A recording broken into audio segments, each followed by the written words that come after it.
Hi, Chris here. In this video, we're going to be going over the brakes.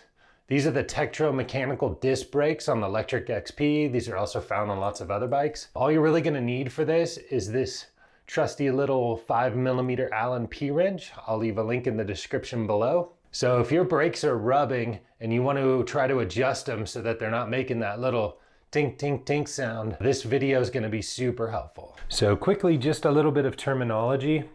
So this piece right here, this is called the caliper. This piece that's attached to the wheel is called the rotor. You got your cable that comes right through here and it's cinched down to this little arm. And then on the inside here are the brake pads that are squeezing the rotor. So first thing I want to show you real quick is up here on your brake lever. This little silver piece right here is what's called your barrel adjuster. So if you just need to tighten your brakes a little bit, if you spin this barrel adjuster out a little ways, that's actually going to tension the cable and tighten the brake lever. And then there's this little locking ring right here. So if you unscrew this just a little bit and then tighten this guy back down like that, that's going to hold this barrel adjuster in place to where you just tensioned it to, and that'll make your brakes a little tighter. You just want to try it a little ways. If you come out too far with this, it's going to tighten your brakes all the way in and it might make them rub. So you just want to back this guy out just a tiny bit if your brakes feel like this is a little loose, and then try it again. You want it as tight as you can get it without it rubbing, but too tight will cause it to rub. Now I'll show you what the brake caliper looks like off the bike. So this is what the brake caliper looks like when it's taken off the bike. And just to kind of do a quick rundown of what all is going on with this thing.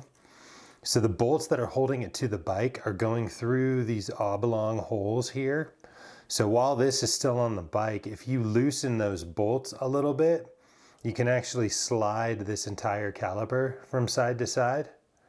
So sometimes if your brake rotor is rubbing in the middle, if you just loosen those two bolts and reposition this a little bit, and then tighten those bolts back, you can recenter this caliper on the rotor, and that can take care of the brake rubbing problem. Another thing you can do is on this side, there's this nut here, and this is a 5mm Allen. And what this is actually doing is this brake pad that's on the side that's nearest it'll be the side that's closest to the bike. This brake pad doesn't actually move when you pull the brake lever, it just stays put. But by tightening and loosening this nut on this side, you can see if I tighten it, it's actually pushing that pad inward. So sometimes if the brake rotor is just rubbing a little on that pad right there, if you just back this out a little bit, so you're turning it counterclockwise, that's actually going to move this pad right here out a little ways, and that could be enough to keep it from rubbing on your brake rotor. If you don't want to pull it out too far, it'll make your brake just way too loose. So there's kind of a sensitivity to all of this. Another thing that's going on is that your cable is actually coming through this, which is called your barrel adjuster, and then the cable comes out and it's cinched into this cinch bolt right here. And when you pull your brake lever, you're actually just pulling this arm in, and all that's actually happening, if I flip this back over, is this pad that's right here is pushing against the rotor and then sandwiching it into this pad. So you can see when I push on that, just that one side is moving. Now in order to adjust the position of this pad right here, if it's pushed in too far, we need to move it out a little ways. What you can do is if your barrel adjuster is out a little ways, you can screw it in a tiny bit. And then there's also this locking nut that's on it. So sometimes you need to back that out first. If your barrel adjuster is all the way in and you need to loosen it, you'll actually have to loosen this bolt and let a little bit more cable through so that this arm can move back a little ways. And then that'll open the pads up. So basically this is just a rundown to show you what everything is going on here. And when they pull the cable, you're pulling on this arm.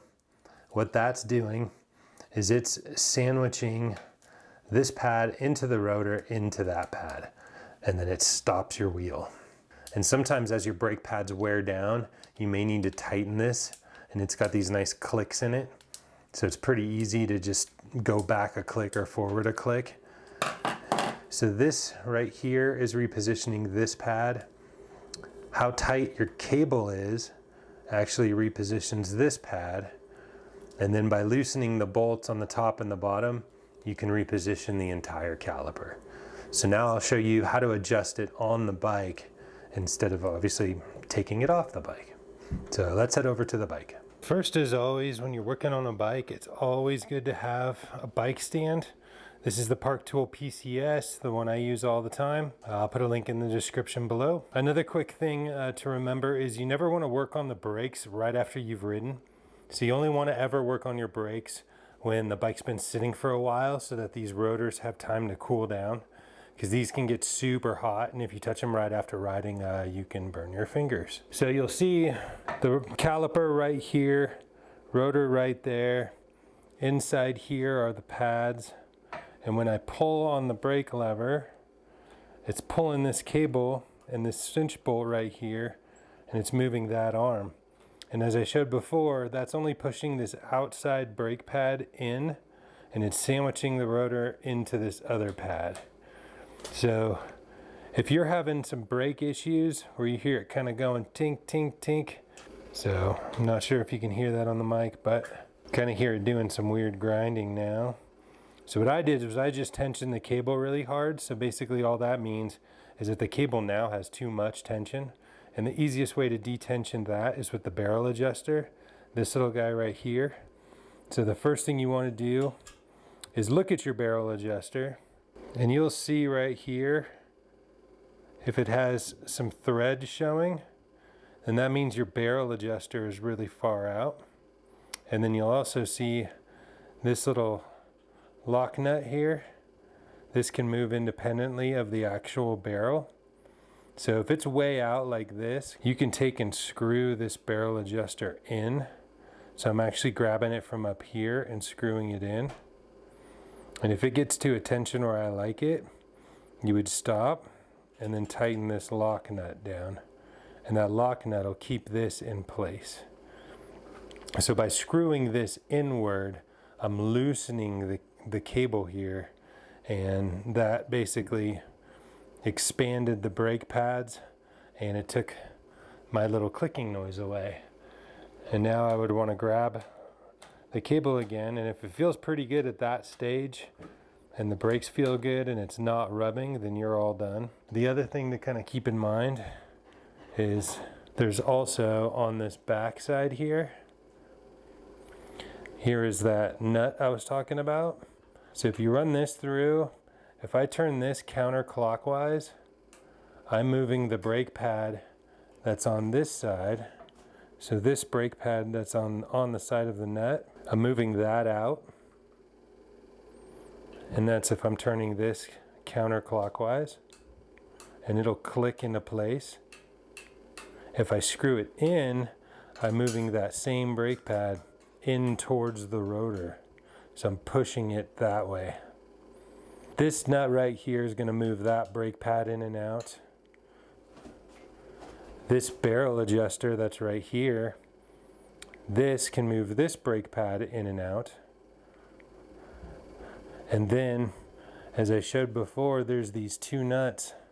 Here's the one on the bottom, and here's the one on the top. If we loosen those two nuts, we can slide the entire caliper from side to side. So, barrel adjuster for this outside pad, this nut that's in here for the inside pad, or the top and bottom screws for the entire caliper. And between moving those around, you kind of keep playing with them until it's no longer rubbing at all, and the tension on the brake lever still feels good. So it does take some practice. Another thing I can show you real quick is sometimes when you spin this wheel, the rotor that's right here, is not always straight. So sometimes you need to do what's called truing the rotor, and that straightens the rotor out. So sometimes if the rotor's really bent, you may have to actually bend part of it to straighten it out. That might be something that you would want to probably take to a bike shop if your rotor's really bent. Re-straightening these is kind of tricky, but readjusting all of these guys is actually pretty simple, and just take some practice. Just use the barrel adjuster here, or this nut on the other side. Flip it around. This nut that's right there, or use these top and bottom bolts. This one up here, and then this guy down there. Hopefully you can adjust your own brakes and get it to stop rubbing and get it to pull nice and tight and good. So I hope that helps.